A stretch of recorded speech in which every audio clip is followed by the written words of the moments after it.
Hey, business building warrior, this is Jim. Welcome to Silent Sales Machine Radio. So glad you've chosen to join me today with some of the most valuable asset you could possibly ever give someone, and that's some of your time. And you're giving us some of that today, and we're going to make it a great investment, I promise. Today is part two of a two-part interview that I did with a very successful student from our community who's used the proven Amazon course strategies. ProvenAmazonCourse.com is the website.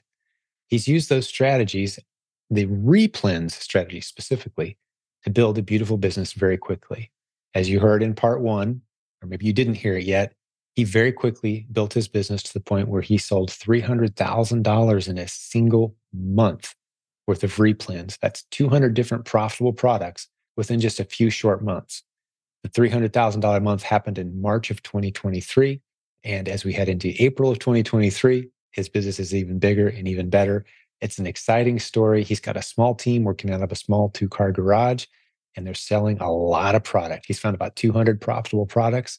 And again, it's all based on the Replens strategy and using some unique local sourcing strategies as well that he dives into. He's doing a lot of merchant fulfilling as well. As we start to dive into some of those details in part two of this interview today, you're really going to enjoy some of the specific insights and tips he has. But this episode will make a whole lot more sense if you go back and listen to part one before listening to this episode, which is the second part of our two-part conversation. Before I turn you loose on this episode, one little reminder: the Proven Conference is coming up in July of 2023. That's July 6th through 8th in Columbus, Ohio. Remember this three-word website, The Proven Conference, theprovenconference.com. Get your tickets, come join us.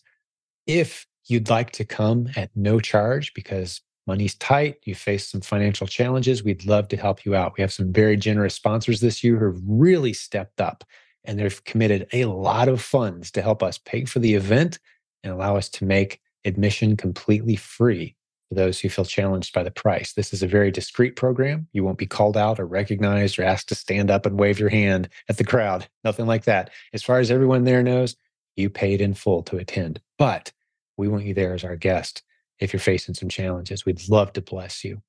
Please get over to theprovenconference.com/scholarship to fill out a simple form. A couple people on my team are taking care of answering those and getting you registered for the event. Then you just come and enjoy the event on us. We'd love to see you there. So if you want to join hundreds of people from our community who are using the strategies we teach every day on this podcast, the hundreds of people that you've heard interviewed on this show, building beautiful businesses, the great coaches and leaders from our community, we'd love to have you there with all of us in Columbus, Ohio, July 6th through 8th, theprovenconference.com. There's links to everything discussed on today's show in the show notes for this episode, including the conference.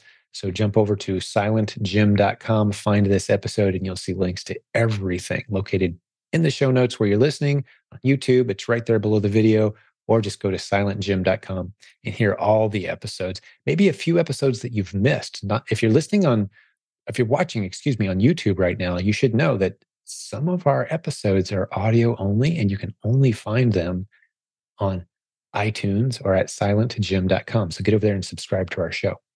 Hey, God bless you, business building warrior. Thanks for hanging out with me today. Let's get into part two of our conversation with Chris. Enjoy.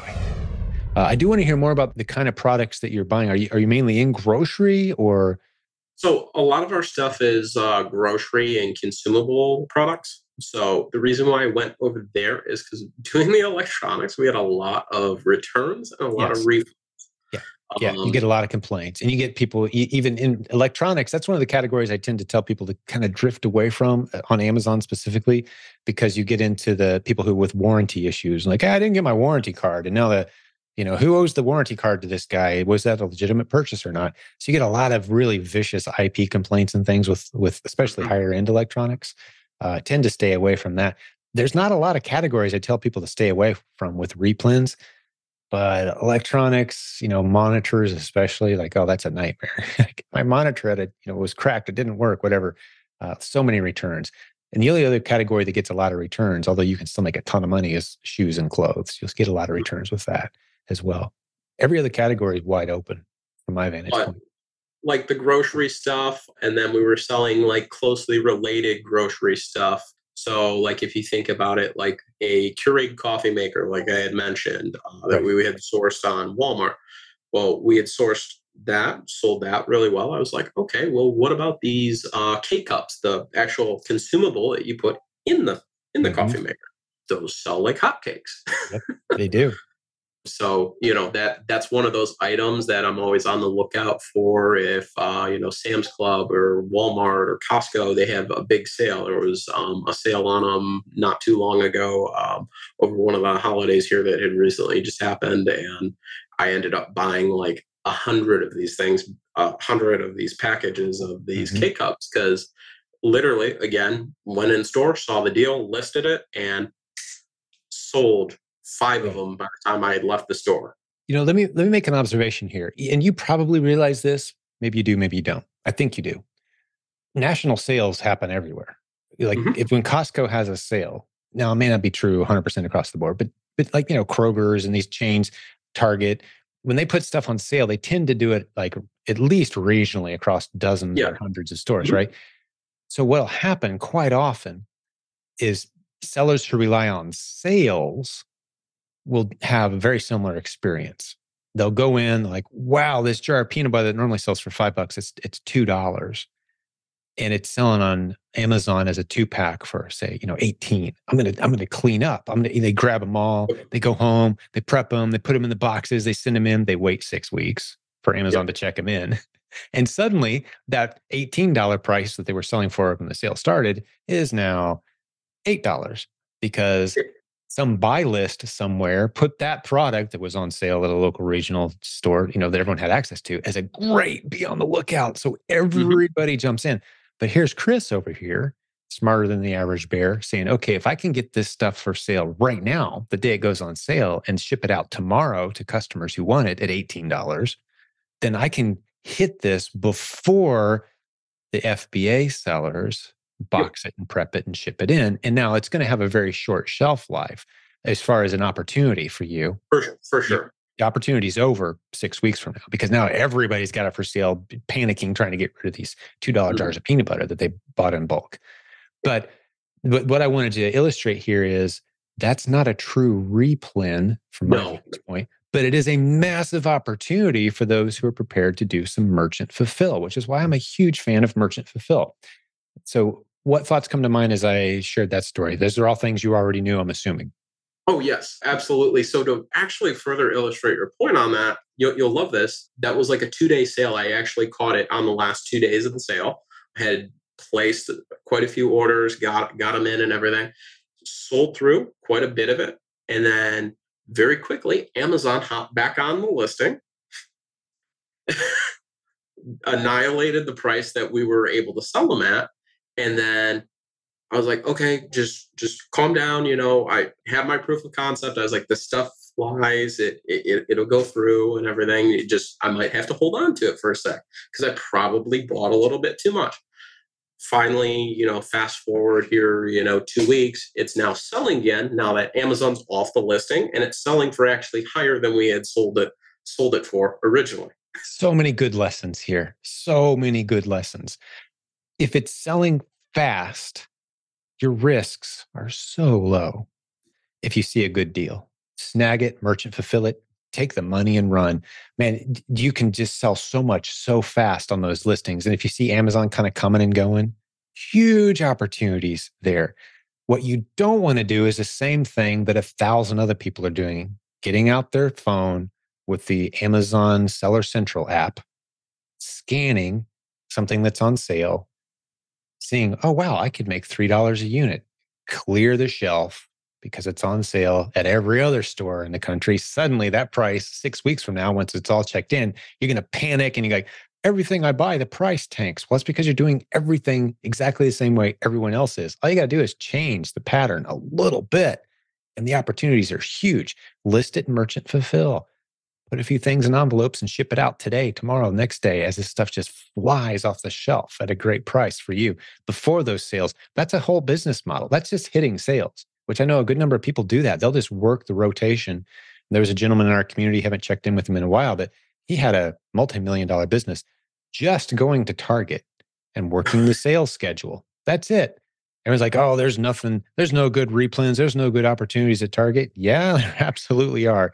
But if you're willing to merchant fulfill and get in, get out, now that's a churn. Those aren't true replens, meaning you can't go back tomorrow and buy it again at the same price if it sells well for you. I like the boring replens. I would rather have a catalog, Chris, of ASINs that sell 5 or 6 times a month, maybe 10 times a month here and there at nice margins. I casually go buy more when I need them, retail, shelf, or online. I don't care which. That's beautiful, because this churn of chasing the sales is a lot of mental tracking, a lot of work, but it's a beautiful model. And as you've illustrated, you can put a lot of money in the bank really fast. But how much of your inventory would you say is true replens, where you very boring way go buy 3 or 4 or 5 more when you need them, and they're the same price and it's selling well for you alongside a handful of other sellers, versus kind of the peak and valley pricing of some of the other inventory that it sounds like you're into? So the true replens that I would say are like textbook, by the book, like, oh, research through Keepa, and spent a lot of time looking and going, hey, is this something I actually want to sell? It may not have had the lowest sales rank. It may not have been the sexiest product or whatever. I would say I probably have about 25 of those that I'm just constantly going back to Costco or Sam's Club and grabbing 5 or 10 of those a week. Yeah, right. Yeah, I gotcha. And then we have a couple like volume products that we're selling that were not BOLO items. I would still classify them as replenishable products, but I wouldn't classify them as proven replens for full retail, because you've got a price advantage. You've found a source. You're able to buy them for $2 or $3 a unit cheaper than everyone else, which means you're making $3 or $5 a sale where everyone else is kind of struggling, and you're moving it fast. Merchant fulfill, right? On most of that. A quick little tip for anyone, if they do want to merchant fulfill, one of the things that we did that I noticed, and it was a tip from a podcast for some guys who are merchant fulfilling, that I had noticed really sped up our sales velocity, was to change to a 1-day handling time. Oh, that's a great tip. Yeah, everyone's like, oh, I can't get stuff out in 1 day. Well, you're going to have a lot. And you know why that works, Chris? Do you know why that works? Yes, but tell me what. Well, I'm pretty sure from a shopper psychology vantage point, right? That's why it works. Because now you're competing. Because a lot of times people are looking at, they're not looking at the best price.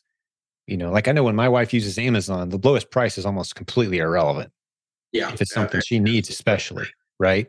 Like, I'll pay $8 more to have it here tomorrow. Are you kidding me? Yes, of course I need it. Why else would I be buying it if I didn't need it? I don't need it 10 days from now, right? So you're now competing, because when Amazon gives the estimated delivery date, it's based on your ability to turn around the product as the seller and ship it. So if you say I can do it in 1 day versus I can do it in something more than 1 day, the default is set in there as 5, but somehow it's got like a little hover over icon that says it's 2. So it's somewhere between a 2 to 5 day normal window if you're doing FBM.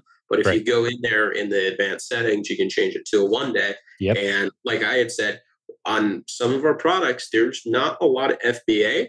So if you can beat them on, the price versus what the FBA offer is, and then you still have a very similar handling time, some of our items, the customers don't really care if it's FBA. You're doing a lot of FBM. Let me set up I'm trying to learn a new lesson in my head right now, connecting some dots. How much of your stuff is going local in Florida? You said you're in Tampa now. An inordinate amount, or about what you'd expect random? No, it's over a random amount. I would say probably on the daily 15 to 20% of it. But we do get a lot of, also to your point though, we do also get a lot of stuff that would be, if we shipped it out a UPS ground or whatever, it would be a 2-day ship and whatnot. We ship out to California, but it's not necessarily at that same rate. Absolutely. Amazon's algorithms are as smart as I was kind of hoping they were. Meaning, if you're doing merchant fulfill 1 day, and you live in a near fairly metropolitan area, or within a handful of cities, fairly larger cities, you're going to have a unique advantage over so many other sellers who don't have those things going for them. Yeah, that local advantage you talk about so frequently. Exactly. You're going to win the buy box more because the buy box isn't a national thing. People sometimes think like, oh, the buy box is set at X for this price for this product, right? No, it's not. You go to different cities and it's going to be different things. You go down to Tampa and Chris owns the buy box on that ASIN because he can merchant fulfill it, put it in a box today and have it to you tomorrow. And you could be the lowest price in Los Angeles on that same ASIN, dominating the buy box for California for that ASIN. But Chris owns that ASIN in Florida because he's merchant fulfilling.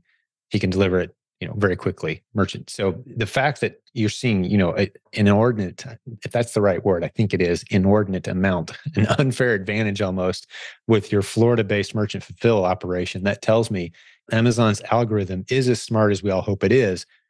That tells me if you're not doing some merchant fulfill on some of those fast-moving items, even up against other FBA sellers who may have their inventory sitting in a warehouse, several states away, or a more expensive shipping rate away, or an extra day of shipping away, you're going to get some sales that you wouldn't get otherwise.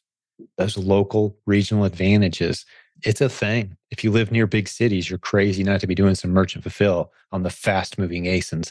That's the lesson. Mm-hmm.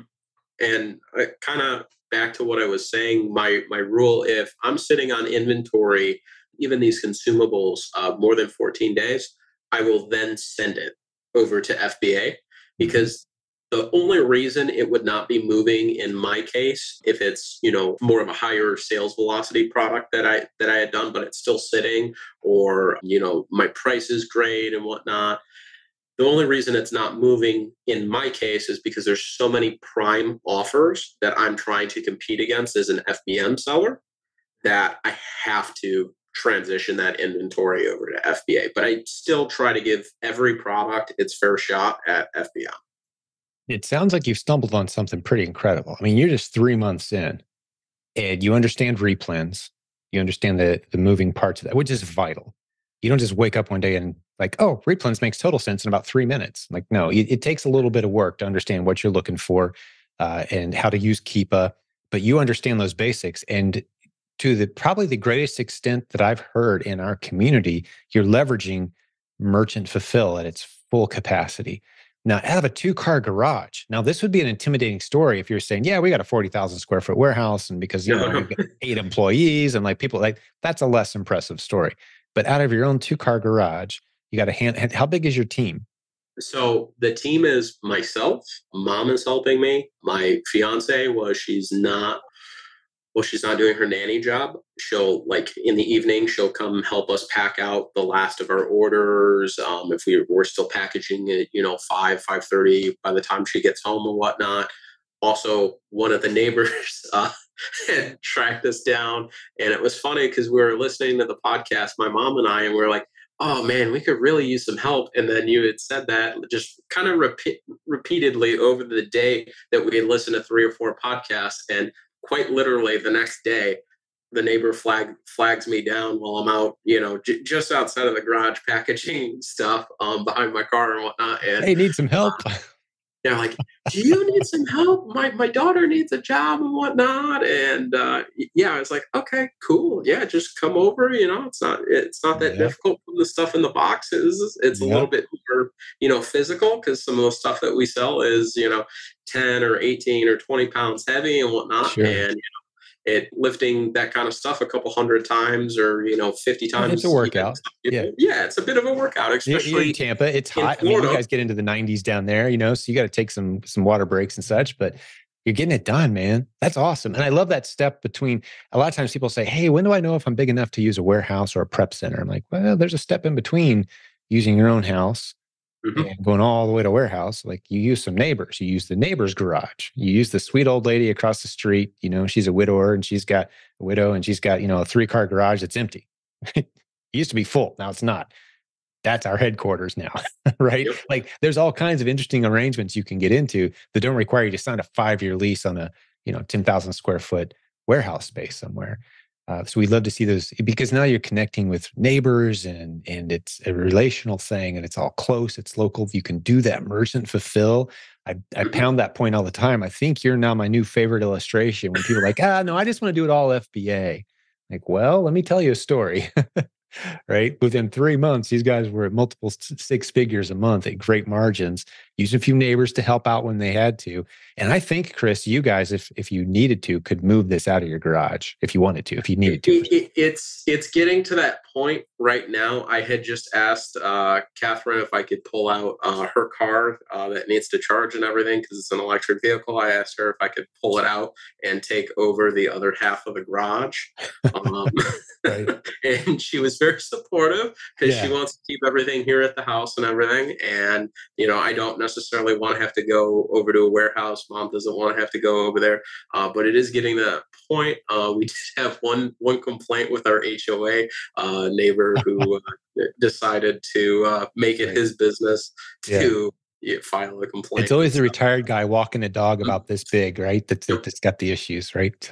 So we'll see how that all works out. But if we keep on scaling up anymore, I can totally see us moving over to a warehouse. I'm just, from my previous experience where we did have the warehouse and did sign the long-term lease and stuff like that, I'm just like, I'm not sure I want to spend my entire day over at the warehouse. I enjoy being home. I enjoy the freedom to, walk downstairs and start processing orders in the garage, whether that's when I wake up at 8 a.m. or, I want to go work out or something and our load for the day isn't too heavy.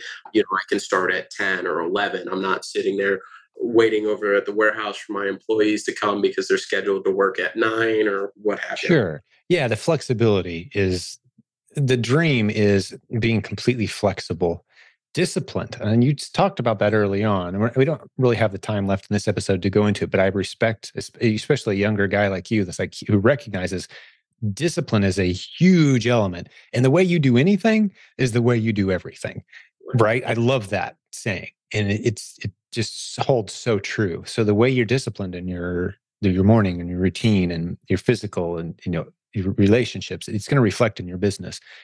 But keeping it, that flexibility that you are so desirous of, it means having it home, near home. You don't want to have to get in the car and drive half an hour to a warehouse with people who showed up earlier than you and the awkwardness of it.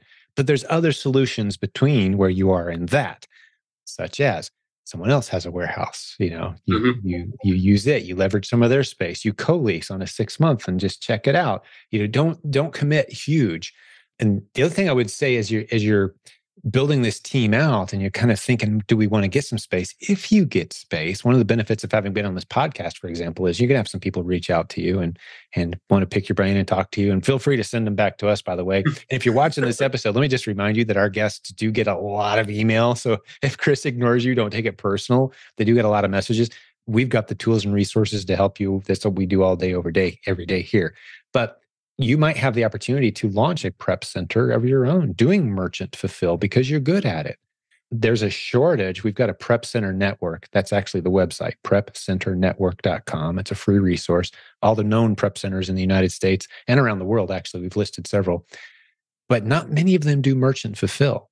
So if you've got that kind of dialed in, I would think that you could have a pretty viable operation pretty quick, offering merchant fulfill services to a handful of clients. And now you can start to justify a warehouse, right? Because you've got the stability of diversification. You're handling the business for a lot of other people. And it wouldn't take more than, 5, 7, 10 clients. And you've got a pretty, they're paying your rent now, right? Yeah. So that's the beauty of this community too, is, these good ideas float. They attract more people who kind of latch onto the concepts. And now you become a bit of a perceived leader, expert. Opportunities come to that. And we're actually creating content right now on how to launch a prep center that's being created. That's one of the great topics we're going to talk about at our upcoming conference in July, which we talked before we hit record today. I really want to get you guys there. If we have to drive down and pick you up and drag you to Ohio, we might have to do that because I would just love to have you guys there. It's my treat if you can come. I already told you that. I'm going to take care of you guys and get you there. But that's one of the topics, is how to launch a prep center, because there is a lot of need. All of our international students need this. I mean, think of this for a second, Chris. You're an international student listening to this today. You live outside the United States and you want to do merchant fulfill inside the United States. Think, well, I'm out of luck, man. How do I do that? The prep centers don't do it. I can't go to the US. I can't send the stuff here and merchant fulfill it, obviously, from my country. it has to be shipped fast when it's, well, I need prep centers that can do merchant fulfill. And there's a few that do, but nowhere near enough. Gotcha. Yeah. Big opportunity for you as an entrepreneur. I'm thinking, to start to step into that arena. I think people asking you, hey, when are you going to launch that prep center? Jim told me you were going to do that. Yeah, I got to check in with Katie on if we can figure out her work schedule to come to for the conference. Oh, sure. That's We'd love to see you guys there. So. Yeah, it's the Proven Conference for anyone who doesn't know what we're talking about. There's a link in the show notes as well. We'll get back to the show in just a second, but I've got to tell you about our latest sponsor who's making this show possible. I'm talking about StoreFund. Here's what they do.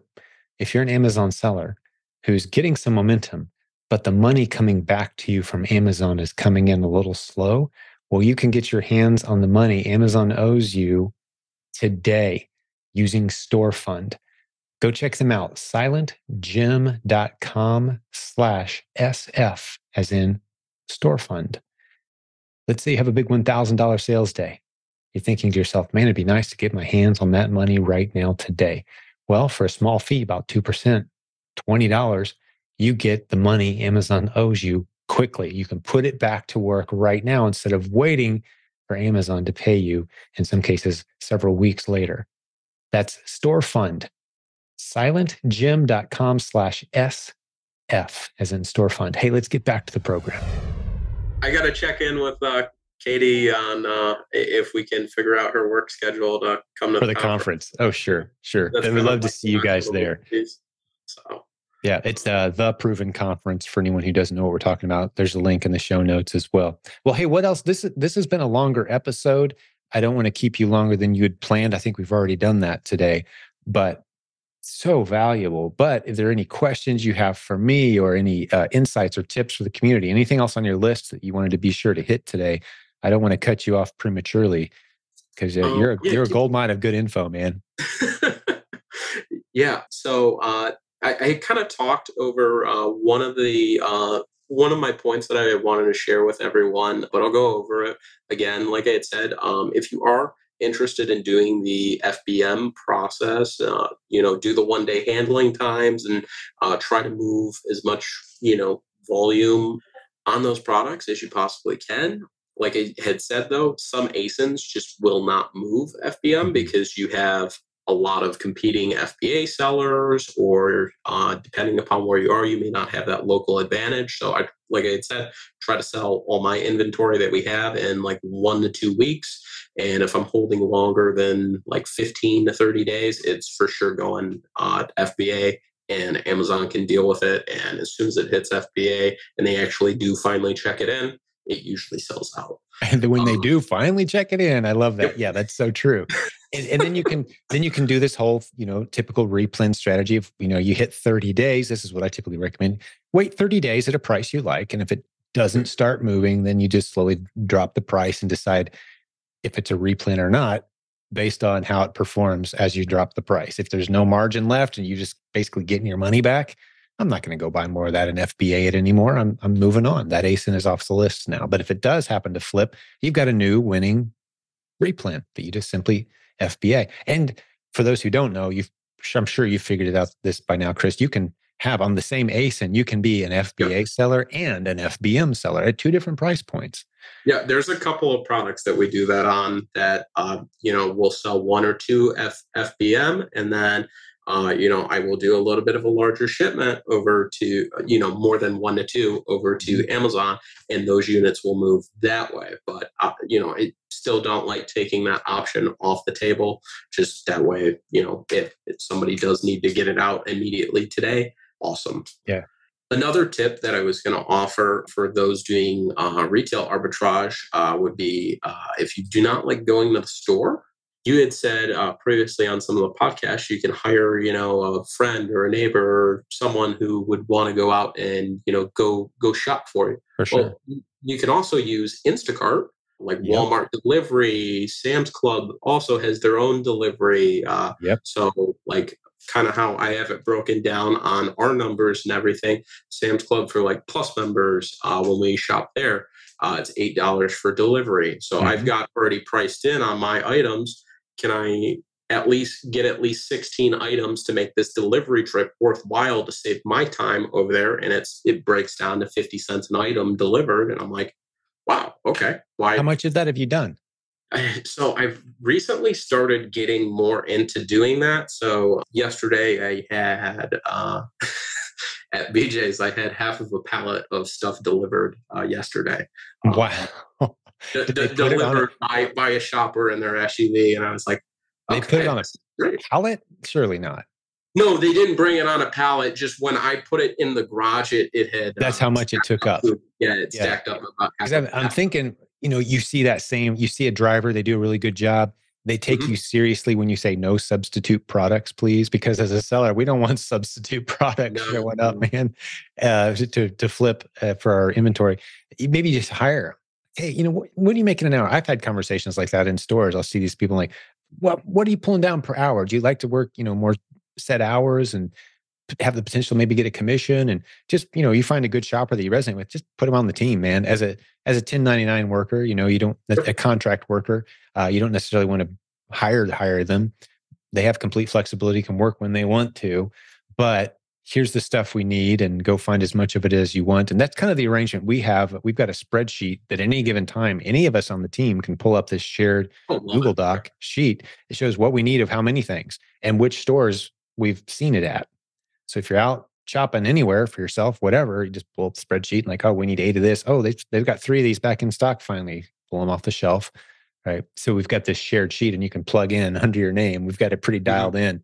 Oh, somebody else already grabbed those. They just haven't been brought in to check into the inventory yet. So we don't want a bunch of people buying the same stuff, right? We've got a pretty dialed in process at this point. But you can do those kinds of things and just hire some good help. And like you said, to your point, Chris, you're not the one going to the store, and you're not inconveniencing yourself having to go to the store. You've built a team, you built a process.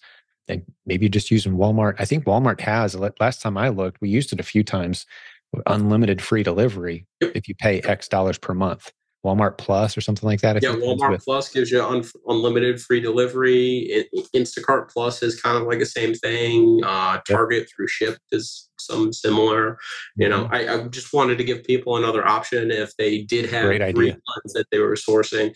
That's one thing I've started doing is, oh, I had 5 or 6 of these come through overnight. I don't have them in, our garage or whatnot, or we had sold through them yesterday, or I had 1 of them, but we sold 3 of them, because somebody had ordered a multiple quantity order on their order, and oh, I'm 1 short. Okay, well, is there other items that we are selling that I can, restock back up on that, I know I am moving, that I can, afford to pay the delivery fee versus have to go, out there myself, right? And from the store. And I've kind of been using that a little bit more, and kind of getting into like I had said, this hybrid retail arbitrage online model, where it is local retail, but I'm able to source it online.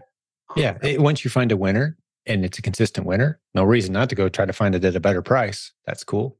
Buy it in bulk, get into wholesale. I love the theme today is don't ignore local retail.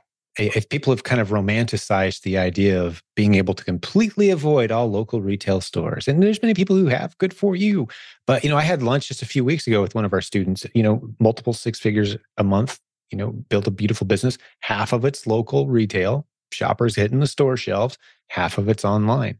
There's just so many opportunities and benefits to being willing to merchant fulfill, being willing to walk into local stores or pay someone else to do it, or pay a Walmart, delivery service, or, one of these other, there's a solution for anything. You don't want to do it yourself. Okay. Pay someone $15 an hour, problem solved on literally every aspect of this business, to the point where you really can completely automate it and build something beautiful, but don't leave that low hanging local fruit out there for someone else to go through. There's opportunity everywhere.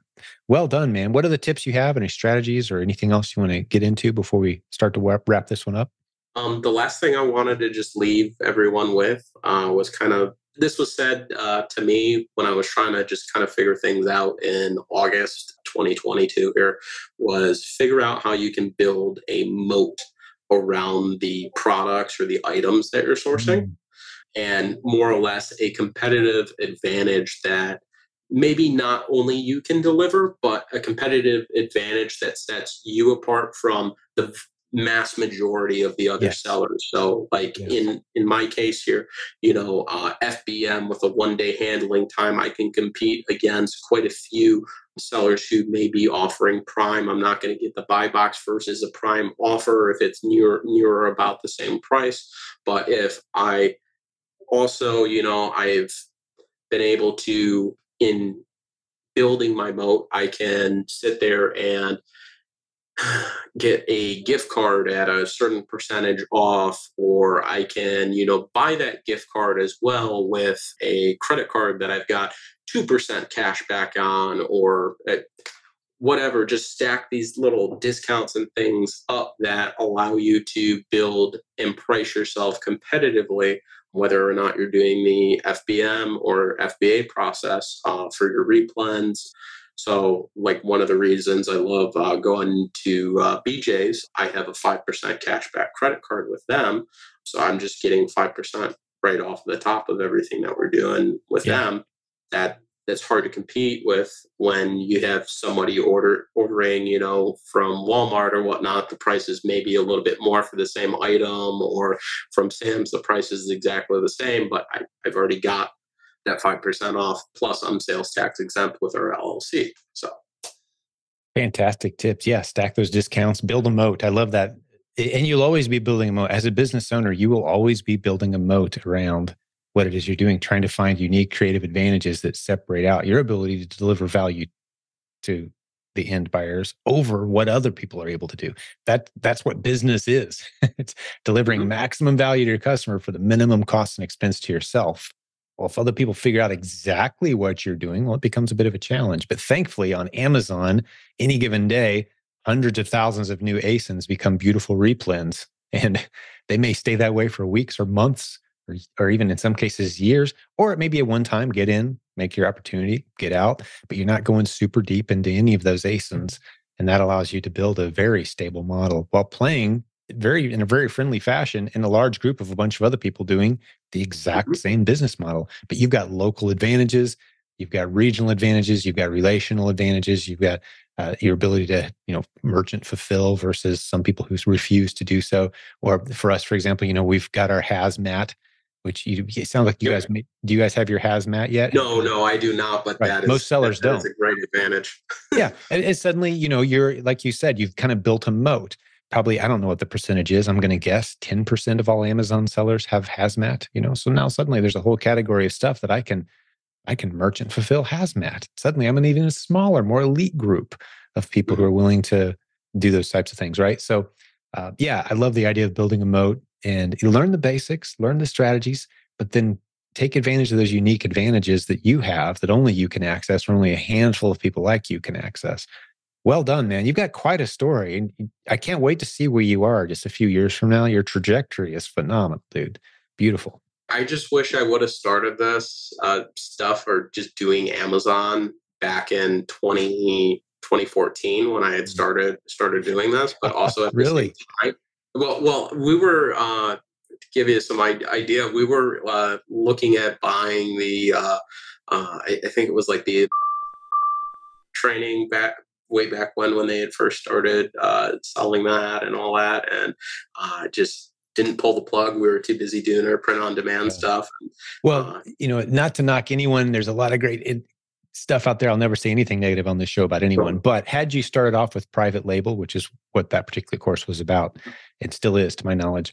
If you start as a new seller, trying to launch a private label brand, trying to bring a new product to the market, your odds of success are abysmal at best. So that might have been a disastrous way to start. Oh, it for sure would have been. And that's why I was like, but also at the same time, I'm glad we didn't. And I had kind of learned through all these ups and downs of being a green entrepreneur, where now, fast forward almost 10 years later, I have learned a lot of these lessons and have a lot more experience through all the trials and tribulations, and kind of me getting in my own way and tripping over my own feet, so to speak, that I can now, one, appreciate the opportunity here that I do have with Amazon, and not take it for granted. Like I had taken the name t-shirts back when that was so easy to do.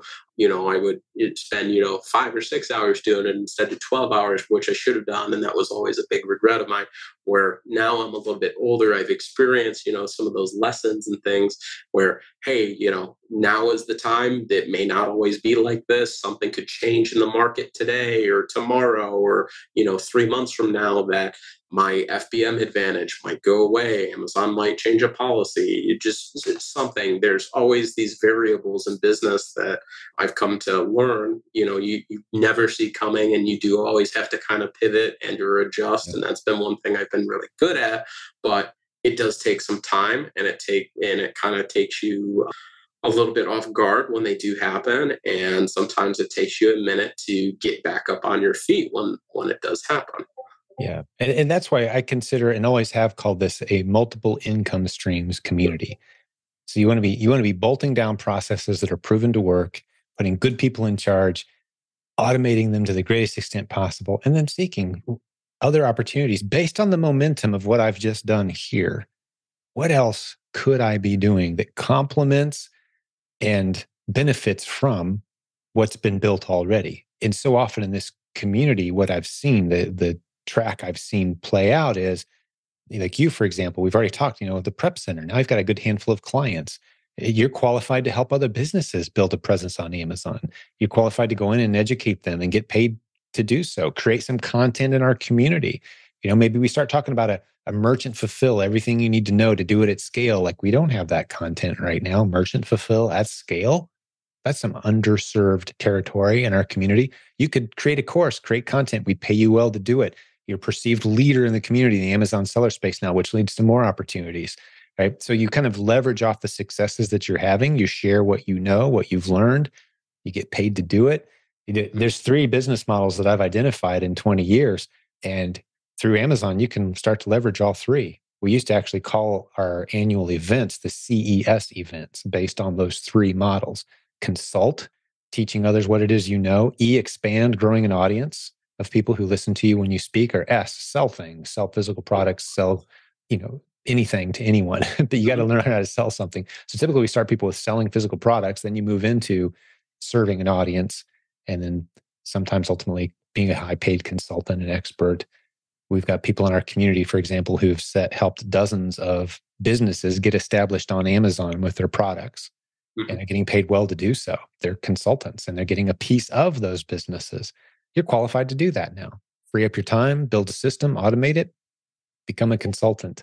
Most brands out there are desperate for help. When I say most, that's not an exaggeration. Most brands on Amazon are frustrated about Amazon. They see it as almost a necessary evil that they'd love some help navigating without having to pay an arm and a leg. So if you come in, somewhere with an offer, for a few $1,000s, yeah, I'll help clean it up. And for, 10% a month of whatever Amazon sells, I'll get in there and manage your account for you and with you wide open. You can build a massive business so fast, and you're qualified for that. So multiple streams of income is the kind of the seed I wanted to plant with you, Chris, and the listeners too. Because when we start talking about pivoting all the time, sometimes people get nervous. Like, no, that's beautiful. That just means there's more opportunity. Opposition means opportunity every single time. So that opposition you feel trying to build a business and all the new rules and the things changing constantly, well, that's just opportunity. That's all that is. My next thing that I want to add into our Amazon business is doing the print on demand stuff that I have just such a previous experience with. I'm looking forward to seeing huge what opportunity. You actually bring in the conference and everything with that. Yeah, so, man, I would love to see you guys there. Because that's a big subject that's coming. We've been testing a lot, creating bundles that no one else can sell against with print on demand items mixed into the bundle. So, you were talking about your Keurig K-Cups or whatever, and you get a couple boxes, brand A and brand B that you normally don't see together, but you've brought them together. And you've got this awesome mug now, print on demand mug with a saying or a quote or your website or whatever, something political or something interesting or, something relevant currently in the media or whatever. And so now you've brought all these things together. You've got these great keywords, fuel in it, and it's a listing that only you can sell against. Throw a few pay-per-click ads at that. Pay-per-click and know enough how to not to get burned. Give it a little momentum, test it out, and one out of every handful of those are going to take off. And now you've got just this beautiful ASIN that only you own. Mm-hmm.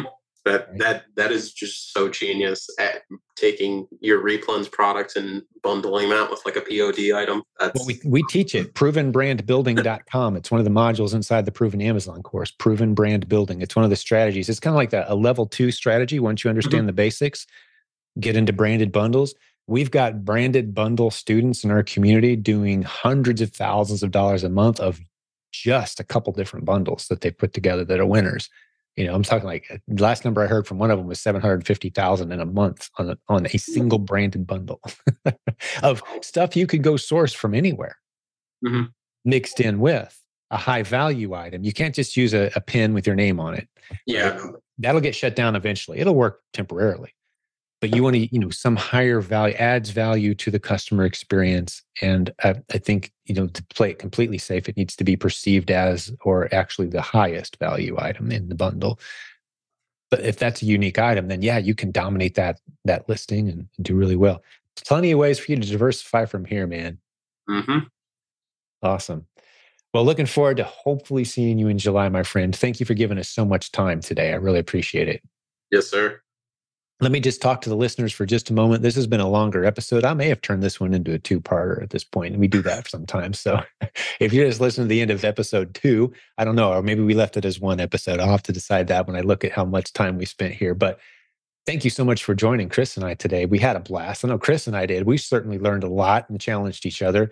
Hopefully you enjoyed coming along for the ride as well. If you want to hear hundreds of other episodes where I talk to successful students from our community who are using the stuff that we teach all day, every day around here, we've got a free Facebook group with hundreds of them, 72,000 people, hundreds and hundreds of success story posts and people telling us what's working and sharing their challenges as well. If you like all that, well, listen to a whole bunch more of our podcast. Subscribe wherever you're listening. We love those iTunes subscribers, by the way. That really gives us a bump because this is our only marketing, is this show. That's it. We don't do any other marketing, and this show is completely free. So listen to a handful of other episodes. Jump into our Facebook group. There's links to all that at silentjim.com. You can also see links to all the resources that Chris and I discussed today in the show notes. That's at silentjim.com. Just find this episode, or if you're watching on YouTube, we love those thumbs up and subscribers there as well. Thanks for hanging out with us today. But on behalf of the whole team that puts all this together and my great guest, one last time, Chris, you did a tremendous job. Thank you, my friend. Thank you so much for having me, Jim. You really it's did been an honor. Beautiful job, man. I feel like we could spend hours together still and learn. And we're going to have you back. When you're hitting like $500,000 a month, let's get you back, man. Okay?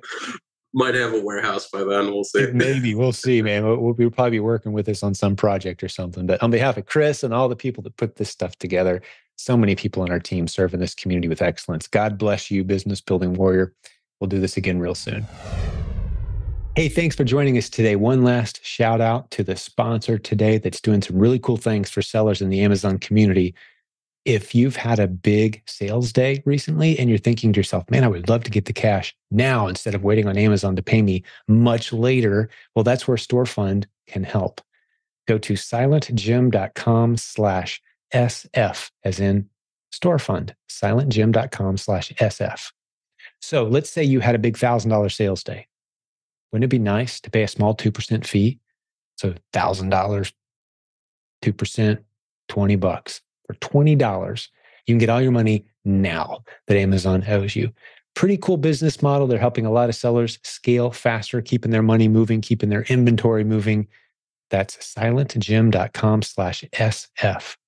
Thank you, StoreFund, for being a great sponsor of this program. We'll have another great episode for you very soon.